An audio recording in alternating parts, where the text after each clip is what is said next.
não é? A questão que hoje a gente vai responder aqui no nosso culto matutino. A pergunta é essa aqui, olha. Por que Deus permite os desastres? Por que Deus permite tanto desastre, né? Natural, o que seja, né? Por que Deus permite tanta coisa ruim acontecer, né? Tsunami, essas coisas que estão acontecendo aqui no Brasil, em outros países, muita gente morrendo, muita gente sofrendo. Por que Deus permite tudo isso? Então vamos ver aqui. A pergunta que todo mundo faz de um jeito ou outro, né? Muitos acreditam que se Deus é bom e amar o ser humano, ele deveria impedir os desastres, impedir a morte e o sofrimento das pessoas. Há quem acredite que o fato de isso não parecer realidade é prova que ele não existe e, se existe, desprezou, esqueceu da humanidade. Segundo, primeiro, devemos considerar que ele não criou robôs. Não criou robôs. Essa foi a vontade inicial dele, criar pessoas independentes, pessoas com livre-arbítrio, pessoas que escolhessem o que queriam e não robôs, sempre prontos a fazerem o que estaria determinado a fazerem, como é o caso dos anjos. Estes não têm a opção de desobedecer, são robôs. E isso não foi o que ele queria para os seres humanos. Terceiro, este mundo é a oportunidade de dizermos o que queremos. Esta vida é a oportunidade que temos para dizer nossa vontade, o nosso querer. Há duas opções: estarmos com ele, com Deus, ou separados dele. Estamos sob o nosso comando.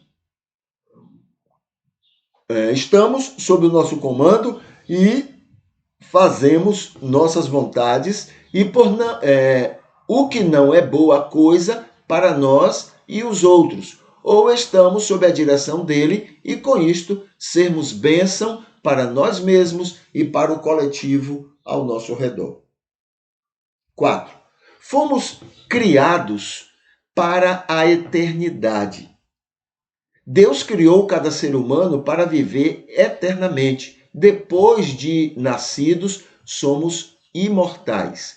A eternidade com Ele é a nossa felicidade e realização eterna. Já fomos criados à sua imagem e semelhança. Todos que forem passar essa eternidade com Ele terá essa realização pessoal. Todos que não forem, a Bíblia diz que serão banidos da sua face e isto indica infelicidade pessoal, tormento eterno sem fim.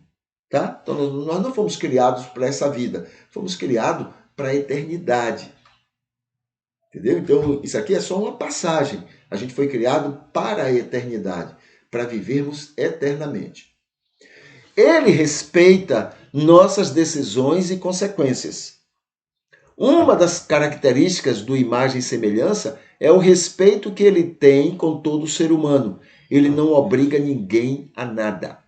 Ele faz de tudo para alcançar, abençoar, atrair e salvar a cada pessoa, mas nunca obriga ninguém a nada. Se a pessoa se submete ao convencimento do Espírito, é como uma autorização que dá a ele para que ajude a viver uma vida agradável aos seus propósitos. E ele ajuda muito nisto, tá? Então ele respeita as pessoas, ele respeita as decisões que a gente toma. Ele interfere indiretamente na criação. Indiretamente.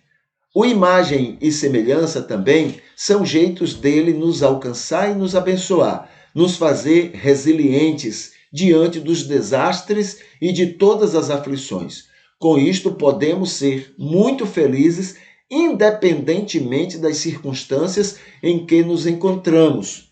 Todo ser humano tem habilidades capazes de levá-lo a tudo isto, né? A tudo nisto durante a vida. são maneiras de Deus interferir por amor para que todos soframos menos com esta vida e o que fazemos de errado contra nós mesmos e os outros. Então, Deus nos capacita a superarmos, né, as deficiências, os problemas, os desastres e as coisas que a gente faz contra nós mesmos e contra as outras pessoas.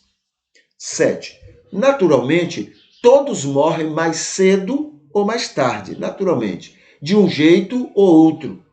Já que não fomos criados para a vida curta, né? Então todos morrem algum dia de alguma forma. Não fomos criados para essa vida curta, mas para a vida longa, a vida eterna. Quanto mais prudentes e cuidadosos, maior a probabilidade de viver mais, de ter mais tempo nesta vida. A morte deve ser encarada como algo normal, natural. Não deveria nos incomodar, mas ser esperada de maneira saudável e até grata a Deus, tá? 8. O tempo de Deus é diferente do nosso. Todos morrem no mesmo momento. Enquanto o tempo de Deus é diferente do nosso e todos morrem no tempo de Deus, no mesmo momento. Interessante isso, né? Enquanto o nosso tempo parece demorar entre um momento e outro, o tempo de Deus, uma eternidade, dura muito, mas é apenas um segundo. Um segundo no nosso tempo. E um segundo que nos parece pouco tempo, no tempo de Deus, é uma eternidade. Então, é uma medida de tempo diferente do nosso tempo. O plano divino é levar o ser humano, após sua morte neste mundo, para o seu tempo, onde um segundo de felicidade é para sempre e um segundo de tormento é também para sempre. 9. A grande maioria não morre pelos desastres. A grande maioria não morre por causa de desastres, mas pela imprecaução. Essa é outra questão que precisamos estar atentos. A grande maioria não morre sem oportunidade de se prevenir. Pelo contrário, muita gente morre por falta de precaução, mesmo sabendo que poderá morrer com o que faz ou com o estilo de vida que leva. Pouquíssimos casos é que podem ser considerados desastres ou acidente. Ou seja, a gente mora num lugar que a gente sabe que se chover muito, aquilo vai cair em cima da gente. Mas a gente continua morando lá. Ah, mas não tem para onde ir.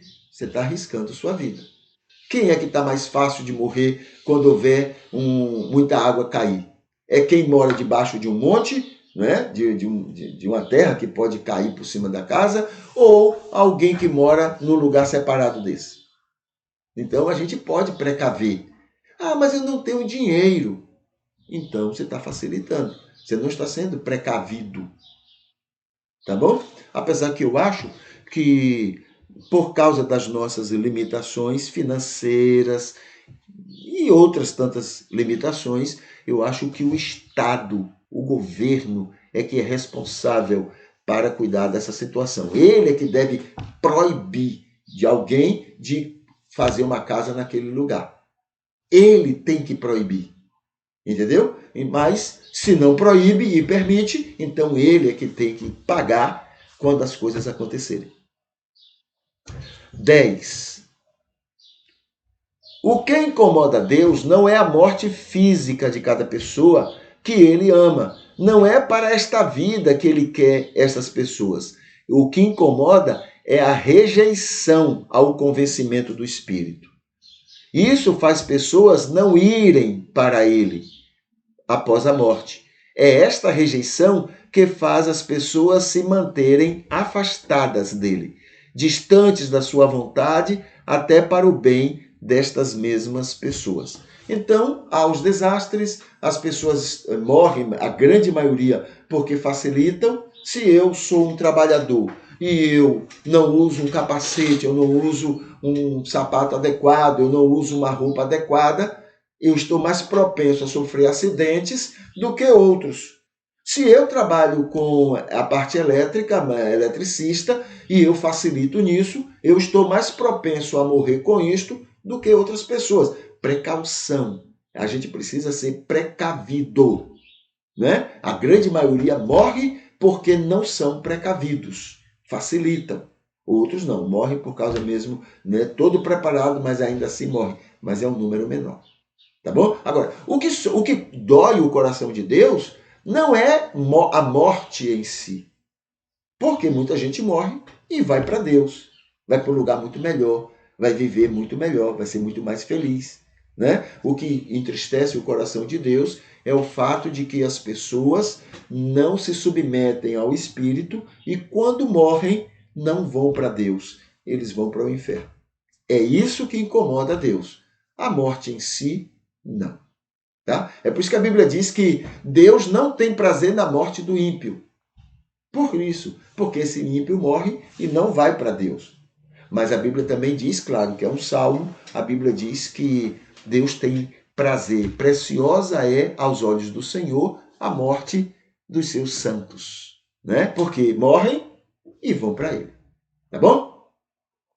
Então, esse é a resposta da pergunta de hoje. A pergunta de hoje é: por que Deus permite os desastres?